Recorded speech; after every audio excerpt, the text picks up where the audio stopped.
आपल्या सगळ्यांच्याच घरी, ऑफिसमध्ये वायफाय आहे, बरोबर?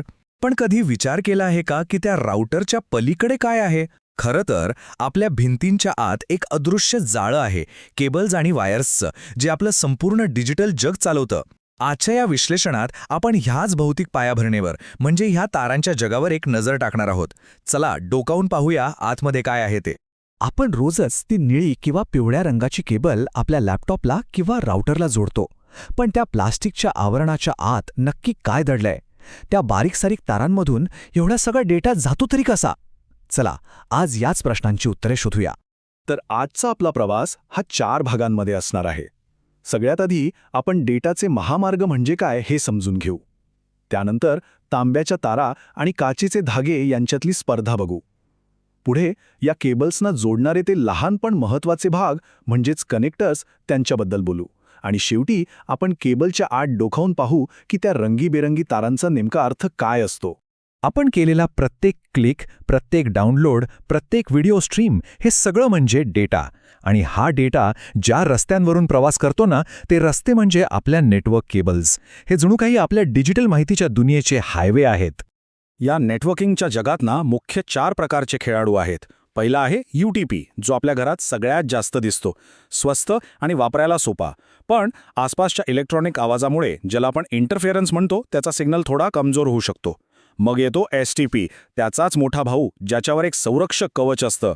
तिसरा आहे कोॲक्शियल, जो जुन्या टीव्ही केबलसारखा दिसतो. आणि चौथा, जो खरा चॅम्पियन आहे, तो म्हणजे फायबर ऑप्टिक. हा प्रकाशाच्या वेगाने डेटा पाठवतो, पण तो थोडा महाग आहे आणि त्याची जोडणी करणंही थोडं गुंतागुंतीचं आहे. आता या केबल्सच्या मागे 2 मुख्य तंत्रज्ञानं आहेत. एक म्हणजे आपलं पारंपरिक तांब्याच्या तारांवर अवलंबून असलेलं आणि दुसरं म्हणजे अत्याधुनिक फायबर ऑप्टिक तंत्रज्ञान. एक विजेच्या मदतीने डेटा पाठवतं तर दुसरं थेट प्रकाशाच्याच मदतीने. असं समजा की तांब्याची तार म्हणजे एक साधा रस्ता आहे, ज्यावर बाजूच्या ट्रॅफिकचा आणि आवाजाचा परिणाम होतो. तसंच तांब्याच्या तारेतून जाणाऱ्या विजेच्या सिग्नलवर आसपासच्या उपकरणांचा परिणाम होतो. याच्या अगदी उलट फायबर ऑप्टिक म्हणजे एक बंद बोगदा आहे, ज्यातून थेट प्रकाशाचा किरण जातो.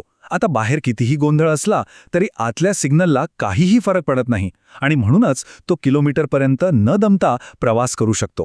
आणि हेच गुणधर्म फायबर ऑप्टिकला भविष्याचं तंत्रज्ञान बनवतात. यावर बाहेरच्या कोणत्याही इलेक्ट्रॉनिक गोंधळाचा परिणाम होत नाही. ते एका शहरातून दुसऱ्या शहरापर्यंत डेटा नेऊ शकतं.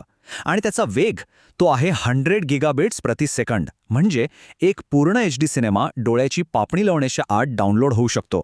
आणि सगळ्यात महत्त्वाचं म्हणजे यातून डेटा चोरणं जवळजवळ अशक्य आहे. त्यामुळे तो खूपच जास्त सुरक्षित आहे. बरं, केबल्स कितीही चांगल्या असल्या तरी त्यांना आपल्या डिव्हाइसेसशी जोडण्यासाठी कनेक्टर्स लागतात.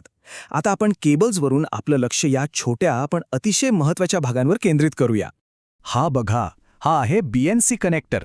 जुन्या काळातल्या नेटवर्कमध्ये कोॲक्सियल केबलसाठी याचा खूप वापर व्हायचा. याची रचना क्विक कनेक्ट आणि डिस्कनेक्ट करण्यासाठी खूप सोयीची होती. फक्त फिरवून लॉक करायचा. आपण अनेकदा RJ11 किंवा RJ45 हे शब्द ऐकतो, नाही का? यातल्या RJचा अर्थ आहे रजिस्टर्ड जॅक. सोप्या भाषेत सांगायचं तर हा एक स्टँडर्ड आहे, एक नियम आहे, जो जगभरात डेटा आणि टेलिफोन उपकरणांना जोडण्यासाठी वापरला जातो. यातला फरक तर अगदीच सोपा आहे. आपल्या लँडलाईन फोनला किंवा जुन्या मॉडेलला जो लहान कनेक्टर लागतो तो म्हणजे RJ11 आणि आपल्या कॉम्प्युटर किंवा राउटरला जो थोडा मोठा आणि जाड कनेक्टर लागतो ना, तो असतो RJ45. आता आपण अजून खोलात जाणार आहोत. इथरनेट केबलच्या आत ज्या लहान लहान रंगीत तारा असतात, त्यांची रचनाच ठरवते की ती केबल नक्की काय काम करणार आहे. आणि ही रचना खूप खूप महत्त्वाची असते. हे बघा, आपल्या समोर वायरिंगच्या 2 मुख्य पद्धती आहेत, T568B आणि T560A.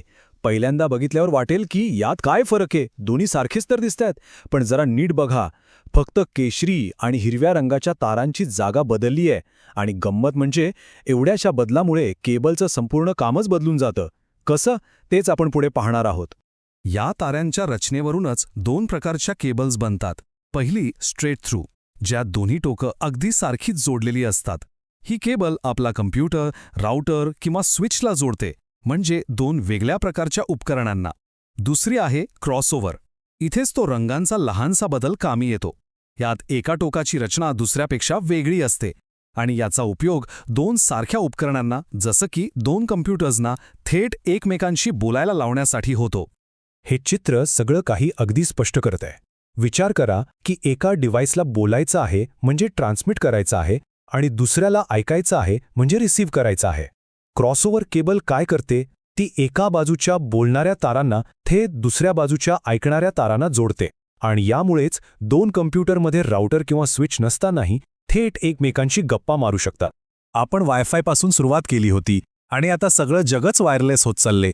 मग या भिंतींच्या आतल्या तारांचं काय होणार? त्यांचं महत्त्व कमी होईल की त्या अधिक स्मार्ट आणि शक्तिशाली बनतील? एक गोष्ट नक्की, आपलं डिजिटल भविष्य जितकं वायरलेस दिसेल तितकाच त्याचा पाया या भौतिक तारांवरच अवलंबून असणार आहे. यावर नक्कीच विचार करायला हवा.